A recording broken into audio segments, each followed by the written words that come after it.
En los años 50 y 60 se publicaban en la Argentina muchas revistas de historietas de aventuras. Las llamadas de Continuará, ya que seguían semana tras semana en episodios de 3 o 4 páginas.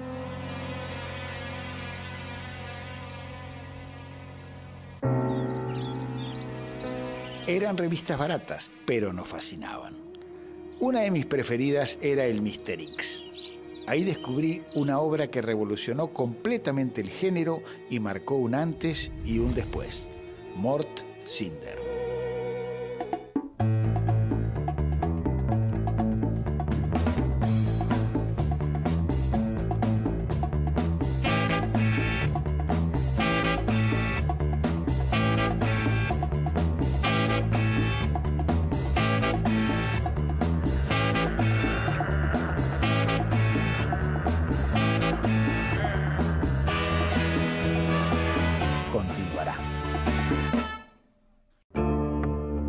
Mort Cinder es una auténtica obra maestra de la historieta argentina y universal. Los autores fueron Héctor Germano Oesterhel, al que conocíamos de pibe ya, por El Eternauta y por otras tantas historias, y el dibujante uruguayo Alberto Breccia, que había debutado con Vito Nervio y había hecho cosas muy hermosas. Este Mort Cinder es un héroe totalmente original. En principio, porque es un inmortal, pero un inmortal que se muere cada vez, que atraviesa diversas vidas a lo largo de toda la historia universal y trae la memoria de cada momento. Y tiene un compañero, ese viejito, Ezra Winston, un anticuario inglés que compra y vende objetos antiguos provenientes del pasado. Cada objeto es una historia y esas historias son extraordinarias. Empujé la reja mal cerrada. Chirriaron los años oxidados en los goznes. Me encontré dentro del cementerio de Mertonville. 3 navajas sevillanas se abrieron con simultáneo y frío chasquido. Se me vinieron encima. Quise retroceder. Resbalé. Un acero me pasó muy cerca. Vi un espacio entre 2 piernas. Me escabullí. Debían ver mal en la penumbra porque no me siguieron. Acuchillaron el aire. Seguí corriendo por la larga avenida de dormidos árboles.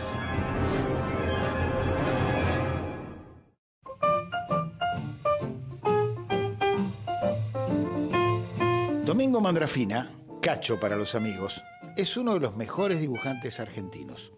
Realizó trabajos memorables con guionistas como Guillermo Sacomano, Robin Wood y Carlos Trillo, entre otros. Como buen dibujante, antes que profesional, fue un ávido lector de historietas y alumno de Alberto Breccia. ¿Cuánto hace que no veías esto, Cacho? 64 años. ¿Que nunca la viste? Nunca.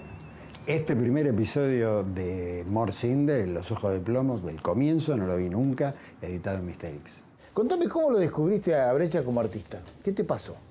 Bueno, yo lo tenía ya en la memoria de aquella época de Vito Nervio, ya se destacaba, si bien comparado con todo el proceso técnico y artístico de él posterior a eso, esa etapa se la considera siempre como primitiva, pero se destacaban notoriamente del resto de los dibujantes, por lo menos para mi ojo, que ya iba acumulando el futuro del historietista, ¿no?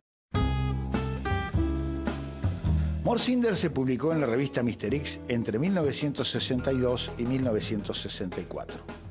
Durante esos 2 años, en entregas semanales de 3 páginas, Breccia y Oesterhel crearon 10 historias extraordinarias y sombrías. ¿Había alguien que hacía las cosas así, que dibujaba así, que hacía estas cosas en la Argentina? Y no, con esta calidad no. No, en la historieta con esta calidad no. ¿Y en qué está la diferencia? Y en el talento de él. Es un tipo que se decidió a romper con lo que venía haciendo en la historieta y arrancó para otro lado, evidentemente. Especialmente, este es un episodio...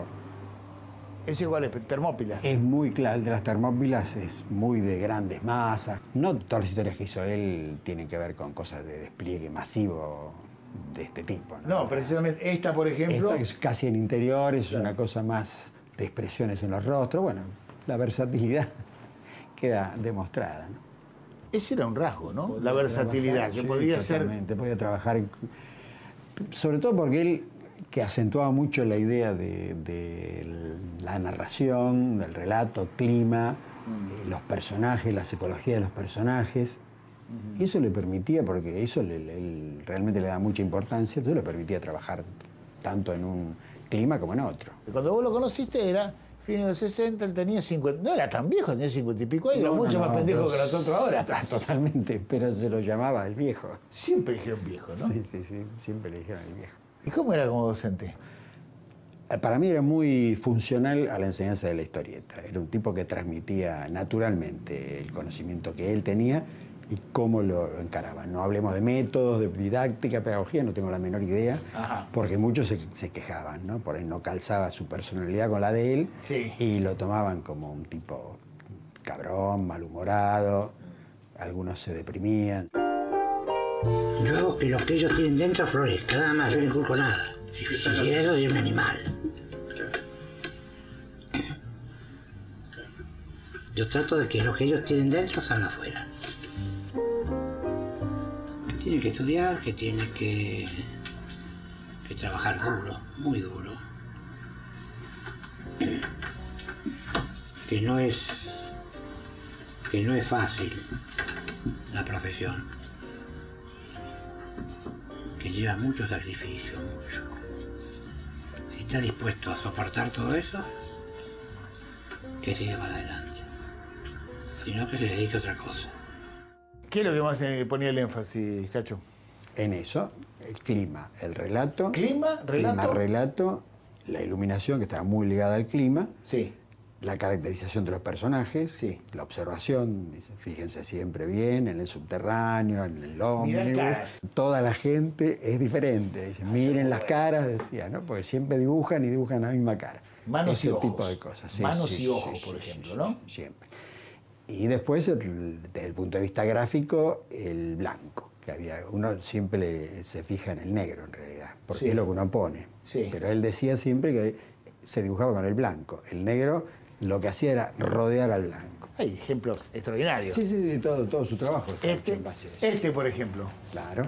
El blanco es expresivo, no necesita dibujar el mar. El mar está ahí. No, pero en todos los aspectos. Sí, acá también. Vos tenés un montón de negro. Lo que está es eso, es encerrando el blanco. Incluso dicho así, explicado es casi perogrullesco, pero es una clave para el dibujo, sobre todo el dibujo de blanco y negro y de climas, como es en la historieta. Un largo quejido allá, entre las sombras. Un quejido que se hizo chirrido. Los tres hombres ojos de plomo. ¿Cómo los había olvidado? No venían por mí. Siempre como unidos por un hilo llegaron hasta la tumba de Mort Cinder, el ahorcado, y se detuvieron. Abrieron el paquete que traían, sacaron una pala y se pusieron a cavar por turno. Creí adivinar lo que se proponían.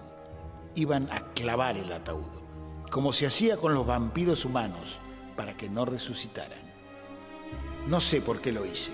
Lo único que sé es que yo debía evitar que aquel hierro penetrara en la caja. Lancé un grueso terrón con puntería certera. Se deshizo en el pecho del hombre que empuñaba la masa. Otra vez el movimiento exacto. Se quebró la luna en las navajas. No me vieron. Pasaron de largo. Dejé el escondite. No supe qué tenía que hacer. Solo atiné a tomar la barreta. No les dejaría nada con que clavar a Mort Cinder.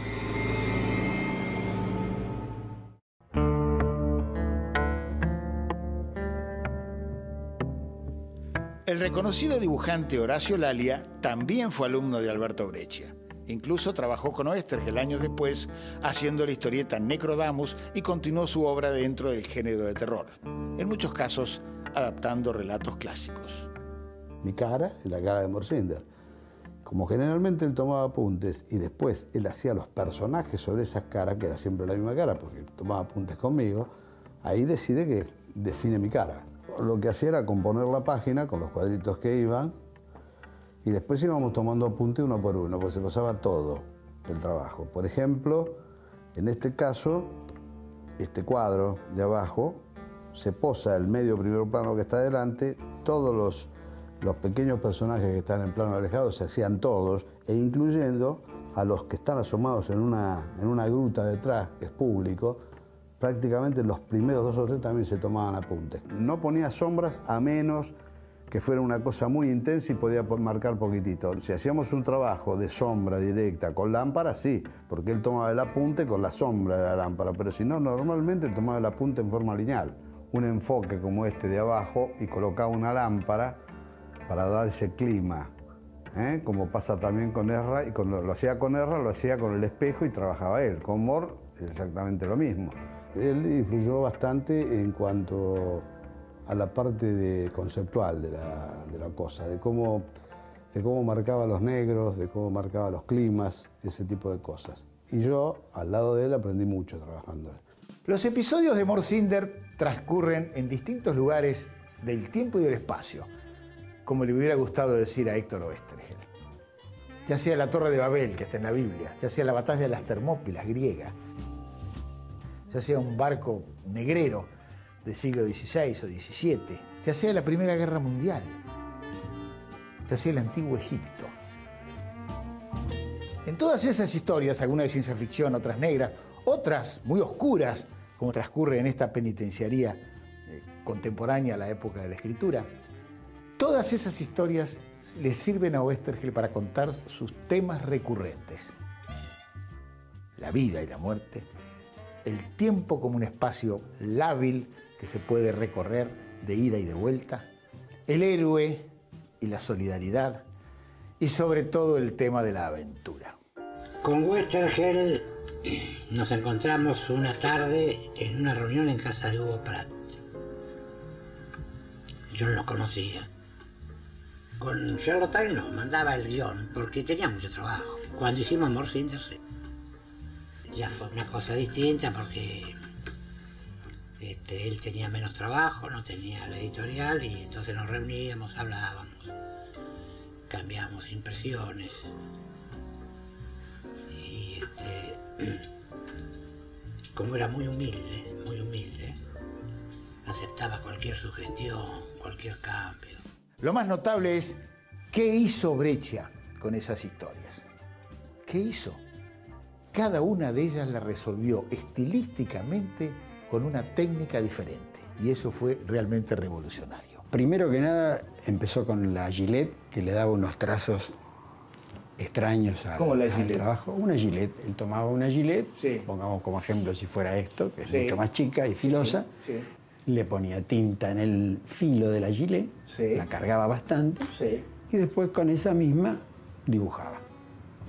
La utilizaba como una espátula. Ajá. Y a la vez como una pluma o como un pincel. La ponía de punta. Sí. Acá en estas páginas se pueden ver esas cosas. Acá, por ejemplo, en el episodio de la Torre de Babel, la Torre de Babel hay oscuro mucho, todo. Mucho. Esto está muy trabajado con Gillette. Incluso en blanco. Acá hay unos trazos con témpera blanca. Le mete témpera blanca también. Y hacía también con blanco sobre el negro. Y bueno, después hay sellos hechos con distintas cosas, ¿no? ¿Cómo sellos? Sellos. Acá hay un sello, evidentemente, hay una forma que se repite, que él lo hacía. Va un sellito y ta. Claro, como si fuera no sé, sí, qué sé yo, la tapa de algo. Laburaba con cositas que usaba, sí, inventaba el instrumento. Sí, inventaba instrumentos, la tapa de algo mojada así y aplicada como un sello. Un laborioso chasquido, como si desclavaran madera. Otra vez el chasquido, más fuerte que antes. Sí, la tapa del féretro estaba siendo desclavada desde adentro. Con movimientos torpes, cansados, movimientos de músculos entumecidos, dejó la fosa, se derrumbó en el banco.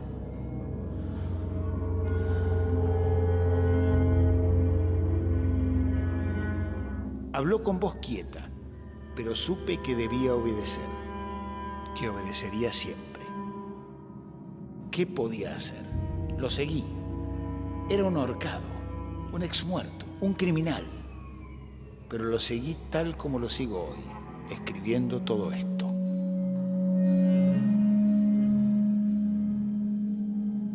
continuará.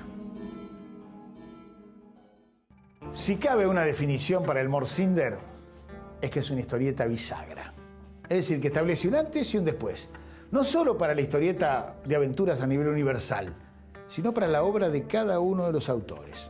En el caso de Oesterheld, Morcinder es de algún modo una nueva visita al mundo del Eternauta. Es decir, el hombre que trasciende un destino individual y atraviesa tiempo y espacio y es testigo. Ahora, la mirada es mucho más sombría. Tiene que ver con la temperatura gráfica de Breccia, esa simbiosis que se produce entre los dos. Aparecen cosas mucho más oscuras que en la otra versión. En el caso de Breccia, es un salto cualitativo, mucho mayor. Se libera prácticamente de las convenciones de la historieta. Y sobre todo a partir de la aprobación estética de su obra, a partir de 1968, produce obras revolucionarias. Primero la segunda versión del Eternauta del 69, que nada se parece a la anterior, y después una obra como el Lovecraft. Es decir, encuentra en el universo de Lovecraft un espacio para expresarse con absoluta libertad. Y eso significa su entrada, entre otras cosas, en el universo del cómic europeo. Estos son tus originales. Este es el tamaño. ¿Siempre has trabajado en este tamaño? No. Yo empecé trabajando en un tamaño más grande, casi de este tamaño también, para Columba. Se trabajaba y también cuando empecé a trabajar en Record, también trabajaba en ese tamaño. En Columba, por ejemplo, cuando hacías el famosísimo Sabarese para ese tamaño. Después, para Robin. Cuando no podían aumentarnos el precio del trabajo, nos dijeron, vamos a hacer los originales más chicos. No me digas. Sí. ¿Ah, sí? Ya que no les aumentamos, trabajen, hagan dibujito más chico. Que era un engaño total. Engaña pichanga total y cada vez más difícil probablemente. Sí, ahora queda simpático, pero era una desgracia. Era una desgracia. Pero por lo menos no gastabas tanto en papel. Sí, ese era el razonamiento. El papel, la tinta, todo. Ahora, igual si lo quedaban ellos, te lo traías vos para tu casa. No, los originales de esa época quedan todos para la editorial.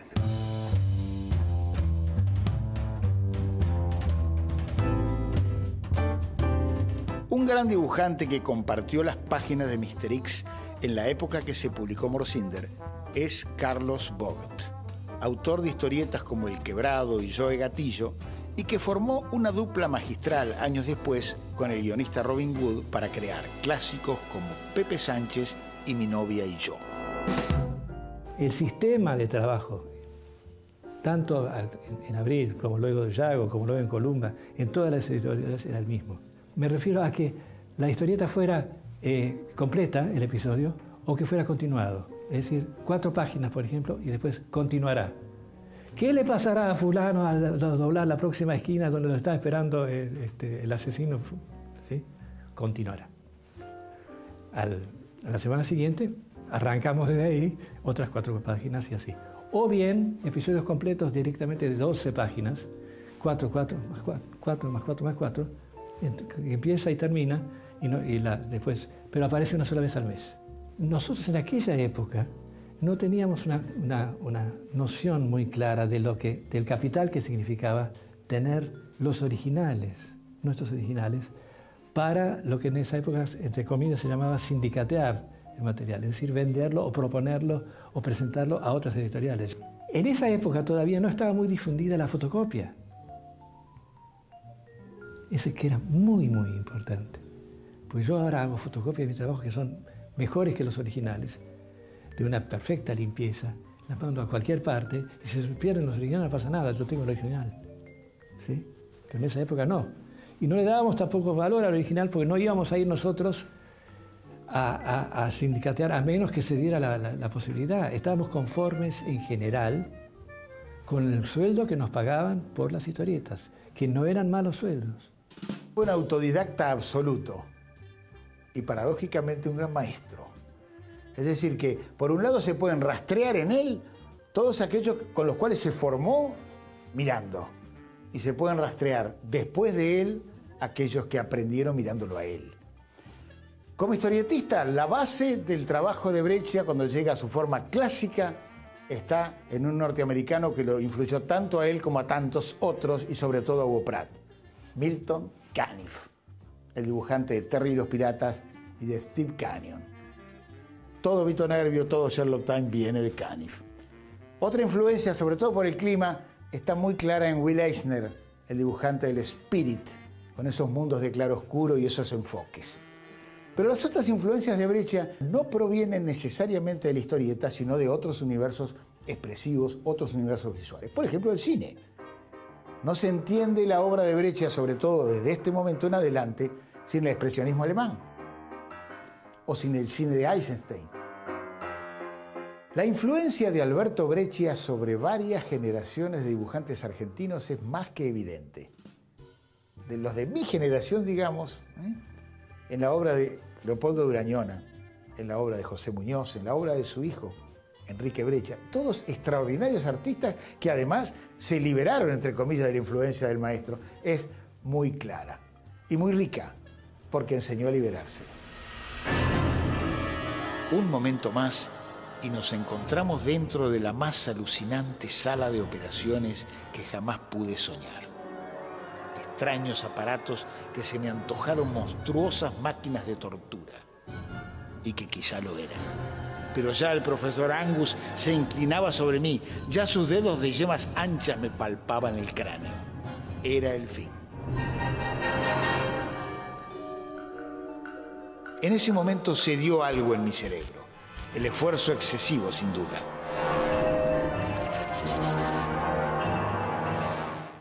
Acá sí, por ejemplo, hay una búsqueda de personajes, pero si no, son dibujos sueltos para practicar y casi, te diría, para calentar la mano y para no tirar nada, que es lo que yo hago, que dos recortes de papel, después no los tiro y los uso para estas cosas, pero son miniaturas. Acá te salió casi un ojo de plomo, te diré. Este es un ojo de plomo bresciano. Está en los genes. Esta tapa, por ejemplo, que hicieron en este libro, a mí me suena como muy... No lo copié. Además hay una cosa, transcurre en una cárcel. Pero se ve que en la memoria está asentada y sale. En la memoria. Yo lo he copiado en su momento, no en este. Pero lo he copiado para aprender. Hemos copiado casi todos los dibujantes. El tema es que arranca él, marca un rumbo y yo después no veo otras cosas superiores a esa. Desde el punto de vista conceptual, incluso él mismo ha evolucionado en este aspecto, como hablábamos antes, la cuestión técnica, todas las cosas que a él le gustaba, que no le alcanzaba para expresarse los elementos que tenía y buscaba otros y otros y otros en un avance incesante, casi un vanguardista en ese aspecto. Pero él mantenía el concepto de la historieta que nos inculcó a nosotros, eso se mantuvo prácticamente todo el tiempo, ¿no?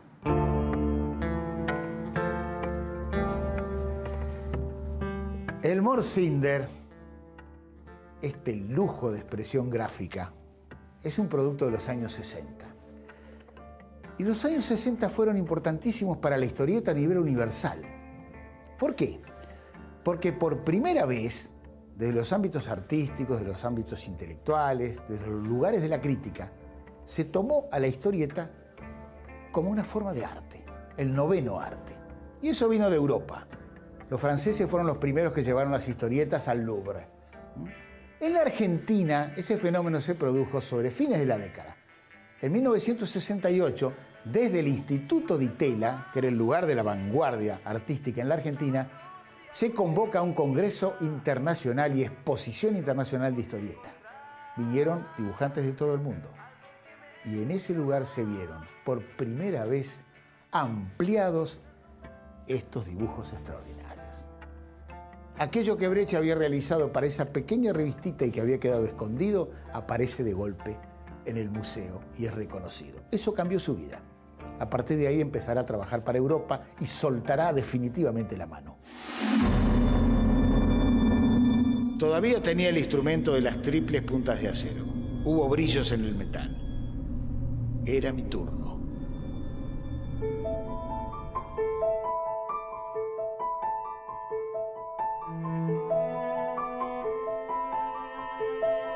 Tres días de trabajo incesante, pero valió la pena. Morcinder, conmigo como improvisado enfermero, operó a los ojos de plomo. Les restableció los circuitos cerebrales alterados por el profesor Angus. Al cuarto día pudimos descansar. Paseamos por el Kensington Park. Costaba creer que todavía hubiera gente y chicos riendo y jugando y discutiendo.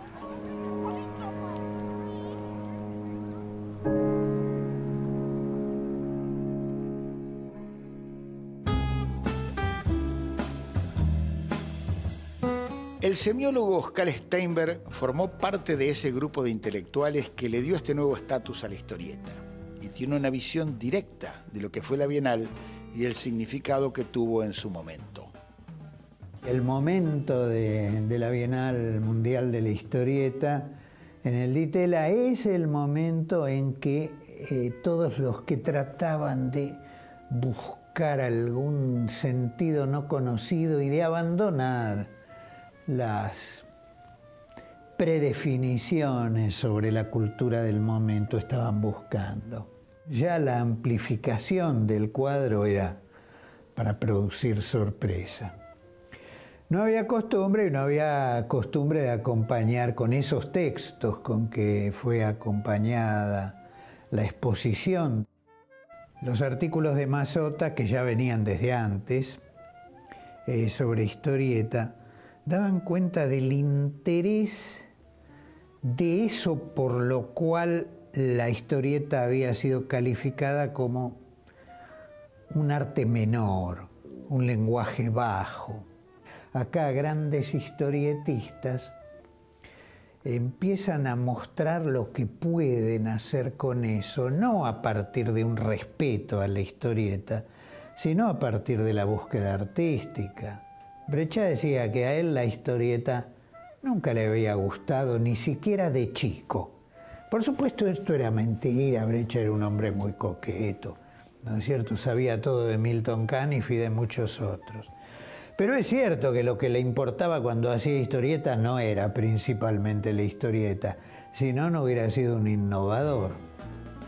Alberto Breccia fue uno de los más grandes dibujantes de la historieta mundial. Oesterheld, el mayor escritor de aventuras de nuestro país. Y Morsinder, una de las obras que ambos más valoraban.